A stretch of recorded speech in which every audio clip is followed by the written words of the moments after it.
Il fut un temps où prendre la route, surtout l'été, signifiait revenir avec un pare-brise constellé de traces brunes et jaunes. Les enfants des années 70 s'en souviennent, ont roulé quelques kilomètres à peine et déjà il fallait dégainer l'éponge pour retrouver un minimum de visibilité. C'était agaçant, oui, mais c'était aussi le signe d'une nature débordante, de millions de petites ailes qui traversaient nos phares.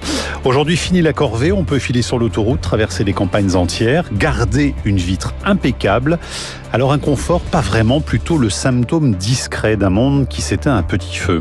Les scientifiques ont donné un nom à ce phénomène, l'effet pare-brise, une drôle d'expression pour parler d'une réalité très sérieuse. En avril dernier, l'association britannique Kent Wildlife Trust révélait les résultats d'une enquête participative, Bugs Matter. Verdict, en 3 ans seulement, entre 2021 et 2024, la population d'insectes volants au Royaume-Uni aurait chuté de 63%. Le protocole était presque ludique. Avant de partir, les volontaires devaient nettoyer leur plaque d'immatriculation, activer une application qui enregistrait leur trajet, puis envoyer une photo de la plaque une fois arrivés, et l'on comptait le nombre de petites taches laissées par les insectes. Moins il y avait de taches, moins il y avait de bestioles dans l'air. Et les chiffres parlent d'eux-mêmes, l'air s'est vidé. Certains avancent une explication technique, les voitures d'aujourd'hui sont plus profilées, plus glissantes, elles attraperaient moins d'insectes.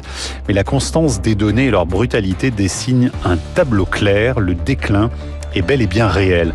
Or, les insectes ne sont pas des figurants, ils pollinisent, nourrissent d'autres espèces, entretiennent les sols.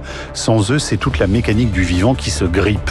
L'effet pare-brise n'est pas seulement une anecdote de conducteur nostalgique, il est le miroir d'un phénomène bien plus vaste. Car ce qui se joue là n'est qu'un chapitre de la crise mondiale de la biodiversité, où oiseaux, poissons, mammifères et plantes suivent le même chemin silencieux.